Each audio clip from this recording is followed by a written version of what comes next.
Friends, welcome to Roja classic. இன்றைக்கி நம்ம வீடியோவில் பார்த்தீங்கன்னா பிரண்டை குழம்பு செய்ய போகிறோம். இப்போ அதுக்காக நான் பிரண்டையை க்ளீன் பண்ணி எடுத்து வந்திருக்கேன். நல்லா இளம் தண்டாக இருக்கிற பிரண்டையாக பார்த்து நம்ம க்ளீன் பண்ணிவிட்டு இதில் குழம்பு செஞ்சோன்னா நல்லாயிருக்கும். கொஞ்சம் முத்திர தண்டாக இருந்ததுன்னா கொஞ்சம் அந்த நமப்பு அதிகமாக இருக்கும்.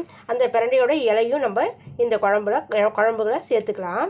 நான் ஒரு 4-5 இலையும் இதில் சேர்த்து க்ளீன் பண்ணி வச்சுருக்கேன். இந்த பிரண்டையோட அளவு பார்த்திங்கன்னா ஒரு கைப்பிடிக்கிற ஒரு 1.5 கைப்பிடி அளவு இருக்கும். இது அந்தளவுக்கு இந்த பிரண்டையை க்ளீன் பண்ணி எடுத்துகிட்டு வந்திருக்கேன்.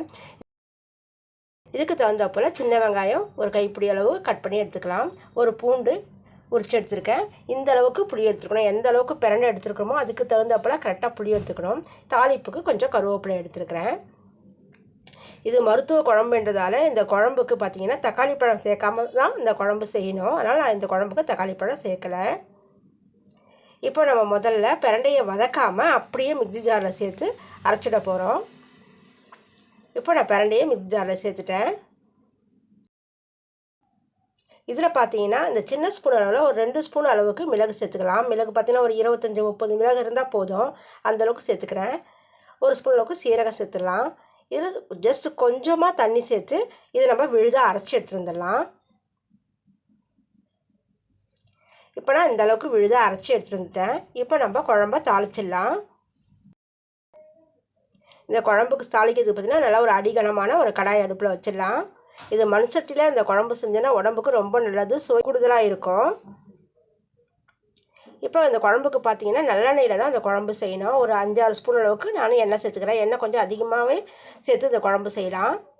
எண்ணெய் அளவாக சுடு இருந்ததுக்கும் கடுகு சேர்த்துடலாம். ஒன்று போல் கடுகு நல்லா வெடிச்சிட்டு இருக்கும்போது கொஞ்சம் வெந்தயம் சேர்த்துடலாம். வெந்தயம் நல்லா செவந்து வரும்போது சீரகம் சேர்த்துடலாம். இதெல்லாம் அளவாக பொரிஞ்சு வரணும். அடுத்து பார்த்திங்கன்னா நம்ம விழுதாக அரைச்சி எடுத்துகிட்டு வந்துருக்கிற இந்த பிரண்டை விழுதை இதில் சேர்த்துடலாம்.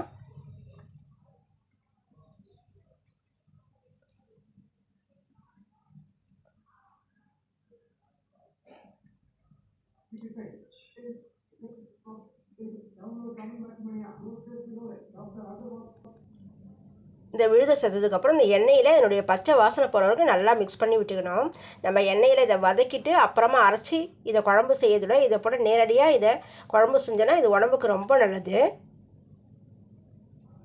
எங்கள் பாட்டி பார்த்திங்கன்னா இந்த குழம்பு செய்யும்போது இந்த பிரண்டையை அம்மியில் வச்சு ஒன்றும் பாதியமாக தட்டிட்டு தான் இந்த குழம்பு செய்வாங்க. ஆனால் இப்போல்லாம் பிள்ளைங்க அந்த மாதிரி சாப்பிட மாட்டாங்கன்றதுக்காக நம்ம நல்லா மிக்ஸியில் அரைச்சிட்டே இந்த குழம்பு செஞ்சிடறோம்.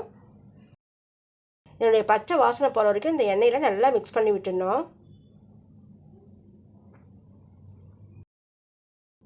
இந்த பிரண்டையில் பார்த்திங்கன்னா கால்சியம் சத்து அதிகமாக இருக்குது. உடல் எடையை குறைக்கும்.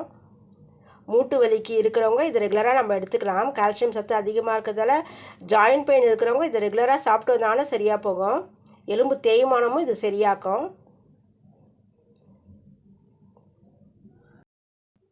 நல்லா பிரண்டையில் இருக்கிற பச்சை வாசனை போகிற வரைக்கும் இதை நல்லா நம்ம கலந்து விட்டுடணும். பிரண்டையில் இருக்கிற இந்த பச்சை வாசனையெல்லாம் போய் நல்லா எண்ணெய் நல்லா மிதங்கி வர அளவுக்கு பிரண்டை நல்லா வதக்கி விட்டுட்டேன் நான். இங்கே பாருங்கள், பிரண்டை நல்லா எண்ணெயோடு நல்லா கலந்து நல்லா மிக்ஸ் ஆகி வந்துடுச்சு. அப்படியே பச்சை மணம் போய் நல்லா கமகமன்னு ஒரு வாசனை வருது. இப்போ இந்த ஸ்டேஜில் நம்ம இப்போ வெங்காயம் சேர்த்துடலாம். கூடவே நம்ம எடுத்து வச்சுக்கிற பூண்டும் சேர்த்துடலாம். அடுத்து கருவேப்பிலையும் சேர்த்துருக்காங்க. சேர்த்துட்டு மறுபடியும் இந்த வெங்காயமும் பூண்டும் வதங்குற வரைக்கும் நம்ம இந்த பிரண்டையை நல்லெண்ணெயோடு சேர்த்து இந்த வெங்காயம் பூண்டெல்லாம் நல்லா வதங்கி வரணும். அது வரைக்கும் நம்ம மறுபடியும் இதை வதக்கி விடணும். அடுப்பை ஸ்லோ ஃப்ளேமில் வச்சுட்டு இதை நம்ம கலந்து விட்டுட்டே இருக்கணும். இதை போல் வதக்கி செய்யும்போது பார்த்திங்கன்னா இந்த குழம்பு பார்த்திங்கன்னா 1 வாரம் வரைக்கும் நம்ம அப்படியே இதை யூஸ் பண்ணிக்கலாம். சுட வச்சு சாப்பிட்டோம்னா ரொம்ப நல்லாயிருக்கும். வெங்காயமும் பூண்டும் பார்த்திங்கன்னா ஓரளவுக்கு வதங்கி வந்திருக்குது.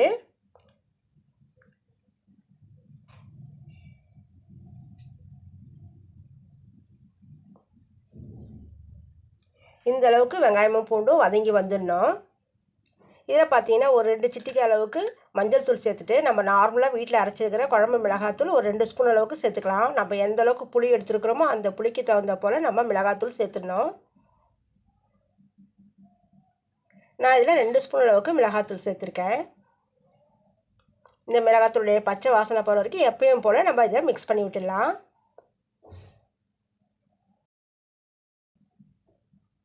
இப்போ மிளகாத்தூள் சேர்த்து நல்லா கலந்து விட்டாச்சு.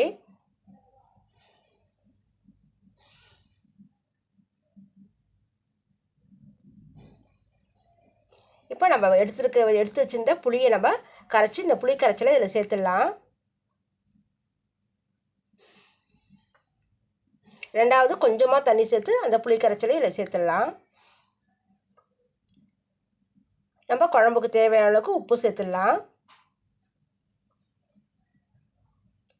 சேர்த்துட்டு இதை மறுபடியும் நல்லா கலந்து கொடுத்துடணும்.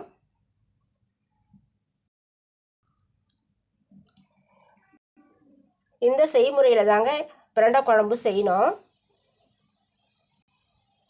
இது பார்த்திங்கன்னா எண்ணெய் நல்லா பிரிஞ்சு வர வரைக்கும் இந்த குழம்பை நல்லா கொதிக்க வைக்கணும். நான் நடுவே ஓப்பன் செஞ்சு கலந்து விட்டேன். இப்போ நல்லா எண்ணெய் பிரிஞ்சு வந்துருக்குது பாருங்கள். நல்லா பிரண்டையோட வாசனையும் நல்லெண்ணெயோட வாசனையும் நல்லா கமகமன்னு இருக்குது. இப்போ இதை நல்லா மிக்ஸ் பண்ணி விட்டுடலாம்.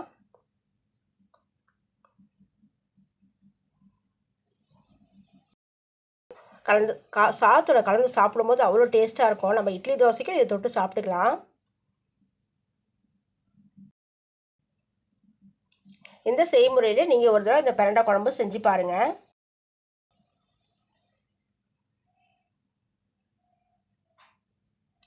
நான் சமைச்சிருக்கிற இந்த பிரண்டை குழம்பு ரெசிபி எப்படி இருந்தது நீங்கள் கமெண்ட்ஸில் சொல்லுங்கள். உங்களுக்கு இந்த குழம்பு ரெசிபி பிடிச்சிருந்ததுன்னா மறக்காமல் ரோஜா கிளாசிக் சேனலுக்கு சப்ஸ்கிரைப் பண்ணிக்கோங்க. நம்ம அடுத்த வீடியோவில் பார்க்கலாம். தேங்க்யூ.